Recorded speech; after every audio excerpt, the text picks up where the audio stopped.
Hello everyone, আপনারা যারা একটা ইউটিউব চ্যানেল ক্রিয়েট করেছেন, আপনাদের ইউটিউব চ্যানেলে নিয়মিত ভিডিও আপলোড করে যাচ্ছেন, কিন্তু কোনোভাবে আপনার সেই ইউটিউব চ্যানেলের মধ্যে ওয়াচ টাইম পূরণ হচ্ছে না।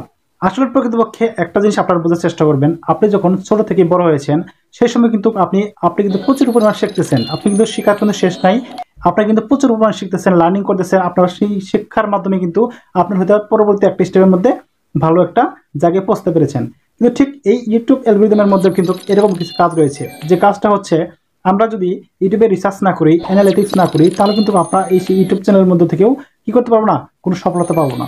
আর আপনাদেরকে আমি ছোট্ট আকারে অল্প স্বল্প পরিসরে বলে দিব যে আসলে প্রকৃতপক্ষে একটা ইউটিউব চ্যানেলকে গ্রো করার জন্য, একটা ইউটিউব চ্যানেলকে অ্যানালিটিক্সের মাধ্যমে আপনার সবকিছু ঠিকঠাক করার জন্য, ভিউজ আনার জন্য, সাবস্ক্রাইব আনার জন্য, সবকিছু আনার জন্য কিন্তু আমাদের কিছু গবেষণা করতে হয় বা রিসার্চ করতে হয়। এই রিসার্চের পরিপ্রেক্ষিতে কিন্তু আমরা হয়তো বা ভালো একটা রেজাল্ট আমরা পেয়ে যেতে পারি আমাদের সেই ইউটিউব চ্যানেলের মধ্যে। তো ভিউয়ার্স, আমি আপনাদেরকে থাম্বনেইলে আপনারা বুঝতে পারছেন আজকে আমি আপনাদেরকে কোন সম্পর্কে আলোচনা করতে যাচ্ছি। আসলে প্রকৃতপক্ষে একটা ইউটিউব চ্যানেলে যখন আপনি স্টার্ট করবেন, ইউটিউব চ্যানেল ক্রিয়েট করার পর থেকে হয়তো বা আপনি 1000 সাবস্ক্রাইবার পূর্ণ করতে পারবেন অল্প সময়ের মধ্যেই। হ্যাঁ ভিউয়ার্স, আপনার অল্প সময়ের মধ্যেই 1000 সাবস্ক্রাইবার আপনারা পূর্ণ করতে পারবেন, কিন্তু 4000 ঘন্টা ওয়াচ টাইম পূরণ করা খুবই কিন্তু একটা চাপ ব্যাপার আমি যেটা মনে করি। কারণ হচ্ছে অনেকে কিন্তু আপনাদেরকে থার্ড পার্টি অ্যাপ্লিকেশনের মাধ্যমে ইউটিউব চ্যানেলের যে ওয়াচ টাইমটা পূর্ণ করার জন্য তারা কী করবে, আপনাদেরকে অফার দেয়। আসলে প্রকৃতপক্ষে এটা কিন্তু লিগ্যাল ওয়ে না। আপনি যদি একটা ইউটিউব চ্যানেলের মধ্যে লিগ্যাল ওয়েতে আপনার সেই ওয়াচ টাইম পূর্ণ করতে চান, আপনাকে একটু ত্যাগ তিতিক্ষা করতে হবে। অর্থাৎ আপনি ইউটিউব চ্যানেলের মধ্যে যেভাবে ভিডিও আপলোড করলে পরে কোন কোন ভিডিওগুলোর মধ্যে আপনি ভিউজ পেয়েছেন সেগুলোর দিকে কিন্তু আপনাকে নজর দিতে হবে। তো ভিউয়ার্স, আজকে আমি আপনাদেরকে একদম খাঁটি অর্গানিক রিয়েল ভাবে কিভাবে আপনাদের ইউটিউব চ্যানেলের মধ্যে 4000 ঘন্টা ওয়াচ টাইম পূর্ণ করবেন সেই ব্যাপারে কিন্তু আজকে আমি কি করতেছি, ভিডিওটি মেক করতেছি। তো ভিউয়ার্স, আজকের এই ভিডিওটি খুবই ইম্পর্টেন্ট হতে যাচ্ছে যাদের 4000 ঘন্টা ওয়াচ টাইম পূর্ণ হচ্ছে না। সো ভিউয়ার্স, আমরা এখন চলে যাবো ভিডিওর মূল পর্বে। তাহলে ভিউয়ার্স, ভিডিওটি স্টার্ট করা যাক। তারপর আপনাদের কাছে ছোট্ট একটা রিকোয়েস্ট থাকবে, আপনি যদি আমার এই চ্যানেলে নতুন দর্শক হয়ে থাকেন তাহলে অবশ্যই চ্যানেল সাবস্ক্রাইব করবেন এবং পাশে থাকা বেল আইকনটি বাজিয়ে দিবেন, যাতে করে ভিডিওটি আপলোড করার সাথে সাথে ভিডিওটা আপনারা পেয়ে যান। তো ভিউয়ার্স, আপনারা লক্ষ্য করুন আমি কি করব, আমি ওয়াইড স্টুডিওতে প্রবেশ করব। আমি জাস্ট আপনাদেরকে দুইটা ভিডিও আপনাদেরকে দেখিয়ে দেবো, যে দুইটা ভিডিও দেখলে আপনারা বুঝতে পারবেন আসলে ওয়াচ টাইমটা কীভাবে পূরণ করতে হয়। তো ভিউয়ার্স, আমি কী করবো, এখন এই কন্টেন্ট সেকশনে ক্লিক করব। এই কন্টেন্ট সেকশনে ক্লিক করার পরে আমি কি করব, একটা আমার ভিডিওতে চলে যাব।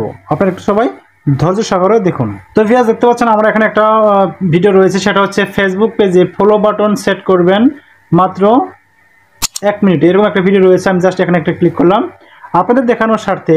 আমি কিন্তু এখানে কোনো থার্ড পার্টি অ্যাপ্লিকেশনের মাধ্যমে কিন্তু আমার ভিউজগুলো আমি জেনারেট করিনি, এমনকি আমার যে ওয়াচ টাইমগুলো রয়েছে সেগুলো কিন্তু আমি কোনো থার্ড পার্টির মাধ্যমে কি করিনি, ওয়াচ টাইমগুলো আমি পূর্ণ করিনি। তো যাই হোক, আমি কী করবো, এখানে দেখতে পাচ্ছেন এটার যে এভারেজ ভিডিও ডিউরেশন আছে, জাস্ট এখানে একটা ক্লিক করলাম।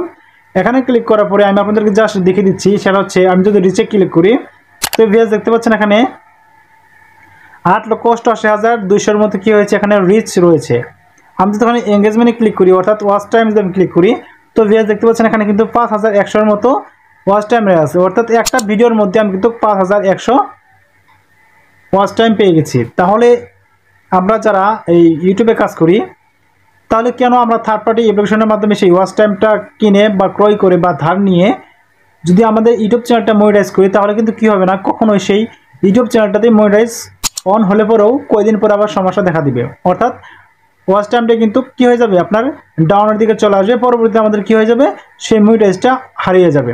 তাই বলছি আপনারা কী করবেন, একদম অর্গানিকভাবে আপনারা যদি ভিডিওর মধ্যে দম লাগিয়ে ভিডিও কাজ করতে পারেন, নিয়মিত ভিডিও পোস্ট করতে পারেন, আপনাদের সেই ভিডিওর মধ্যে যদি ভালো কিছু দিতে পারেন, তাহলে কিন্তু জনগণ আপনার সেই ভিডিওগুলো দেখবে। আপনার যে তারা কিন্তু সেই ভিডিওটা আপনার সেই অডিয়েন্স প্রচুর পরিমাণ দেখবে।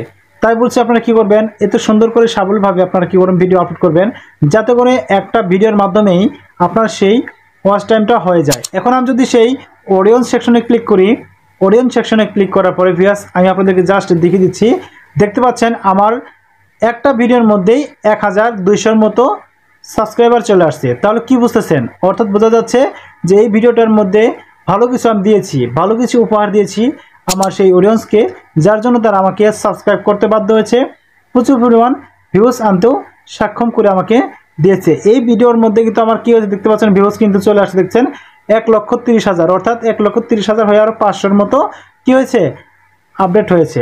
অর্থাৎ বোঝা যাচ্ছে যে ভালো যদি ভিডিও আমি মেক করি তাহলে কিন্তু কি হবে, আমার সেই ইউটিউব চ্যানেলের মধ্যে ভিউসের সংখ্যা অভাব থাকবে না, আপনার সাবস্ক্রাইবার সংখ্যাও অভাব থাকবে না, এবং কি ওয়াচ টাইমও কিন্তু হয়ে যাবে। এছাড়া আমি আপনাদেরকে আরও একটি ভিডিও দেখিয়ে দিচ্ছি, সেই ভিডিওতে কি অবস্থা রয়েছে এটা আমরা আপনাদেরকে দেখিয়ে দিব অ্যানালিটিক্সের মাধ্যমে। তো ভিউয়ার্স, এখানে দেখতে পাচ্ছেন ফেসবুক আইডিতে কোলাবোরেট হচ্ছে না, সমস্যার সমাধান। আমি যদি এখানে ক্লিক করি, আমি এখানে ক্লিক করার পরে আমি আপনাদেরকে এই ভিডিও সম্পর্কে কিছু বলে দিতে চাচ্ছি। সেটা হচ্ছে আমি কী করবো, এখানে ক্লিক করার পরে আপনাদেরকে দেখিয়ে দিচ্ছি যে আমি যদি এখানে এঙ্গেজমেন্টে ক্লিক করি, এঙ্গেজমেন্টে দেখতে পাচ্ছেন এখানে কিন্তু এই একটা ভিডিওর মধ্যে কিন্তু 487টা ওয়াচ টাইম চলে আসছে। আচ্ছা, আমি অডিয়েন্স সেকশনে ক্লিক করি, অডিয়েন্স সেকশনে ক্লিক করার পরে ভিউয়ার্স আপনাদেরকে আমি যদি স্ক্রল করে এদিকে দেখাই, 92টা সাবস্ক্রাইবার আমি পেয়েছি। আচ্ছা, আমি এরপরে আরও একটা ভিডিও দেখাবো, লাস্ট একটা ভিডিও, আপনারা একটু লক্ষ্য রাখুন। তো ভিউয়ার্স দেখতে পাচ্ছেন এখানে দেখা যাচ্ছে ফেসবুক পেজের ফলোয়ার্স বৃদ্ধির উপায় নতুন নিয়মে 2023। এটা আমি দেওয়ার পরে কিন্তু এই ভিডিওতে প্রচুর পরিমাণ ভিউজ পেয়েছি। দেখতে পাচ্ছেন এখানে কিন্তু 65,000-এর মধ্যে ভিউজ চলে আসছে। তো আমি এই ভিডিও সেকশনে প্রবেশ করলাম। এখানে প্রবেশ করার পরে আপনাদেরকে অ্যানালিটিক্স করে দেখিয়ে দিব যে আসলে কী পরিমাণ আমার এখানে ইমপ্রেশন চলে আসছিল। রিচে ক্লিক করলাম, দেখতে পাচ্ছেন ভিউয়ার্স এখানে রিচে কিন্তু 8,07,000-এর মতো ভিউজ ইমপ্রেশন চলে আসছে। এঙ্গেজমেন্টে যদি আমি ক্লিক করি, এখানে দেখতে পাচ্ছেন এখানে কিন্তু 2,800-এর মতো ওয়াচ টাইম হয়েছে। অর্থাৎ এই ভিডিওটার মধ্যে কিন্তু কি হয়েছে, 2,800-এর মতো ওয়াচ টাইম আমি পেয়েছি। আবার যদি অডিয়েন্স সেকশনে ক্লিক করি, অডিয়েন্সে কিন্তু দেখতে পাচ্ছেন এখানে 625টা আমি সাবস্ক্রাইবার পেয়ে গেছি। অর্থাৎ আমার কিন্তু 2টা ভিডিও দিয়েই আমার সেই ওয়াচ টাইম পূর্ণ হয়েছে, এমনকি আমার সেই সাবস্ক্রাইবার পূর্ণ হয়েছে একটা ভিডিও দিয়ে। অর্থাৎ বোঝা যাচ্ছে যে আপনারা যারা এই থার্ড পার্টি অ্যাপ্লিকেশনের মাধ্যমে ওয়াচ টাইম পূর্ণ করছেন অথবা সাবস্ক্রাইব পূর্ণ করছেন, সেটা কিন্তু মোটেও লিগ্যাল ওয়ে না। আপনাদেরকে কি করতে হবে, লিগ্যাল ওয়েতে ওয়াচ টাইম পূর্ণ করতে হবে। তাহলেই কিন্তু আপনারা যদি লিগ্যালভাবে ওয়াচ টাইমটা পূর্ণ করতে পারেন, তাহলে কিন্তু সেই চ্যানেলের মধ্যে কোনো প্রকার সমস্যাই থাকবে না। মনিটাইজ করার ক্ষেত্রে কিন্তু কোনো সমস্যাই হবে না। এইভাবে আপনারা কি করবেন, আপনাদের সেই ইউটিউব চ্যানেলের মধ্যে ওয়াচ টাইমটা পূর্ণ করবেন। তো আজকের এই ভিডিওটি এ পর্যন্তই। আপনারা সবাই ভালো থাকবেন, সুস্থ থাকবেন, টেক সার্চ স্কুলের সাথে থাকুন। সকলকে ধন্যবাদ আমার এই ভিডিওটি দেখার জন্য।